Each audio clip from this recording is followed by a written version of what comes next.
پھر انسان کے فانوس دماغ میں شمع عقل روشن کر دی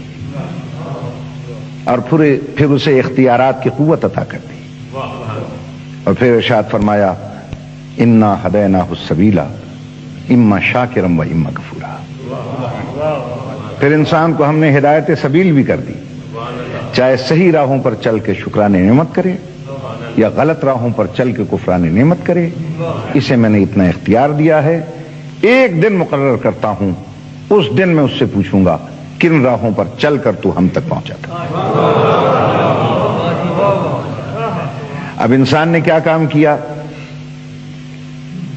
وہ ذرا سی قوت و طاقت ہاتھ میں لے کر یہ انسان زمین پہ جال بن کے بچھ گیا، آسمانوں پہ کمندے ڈالنے لگا، ہوا اس سے نہ بچی، فضا اس سے نہ بچی، زمین اس سے نہ بچی،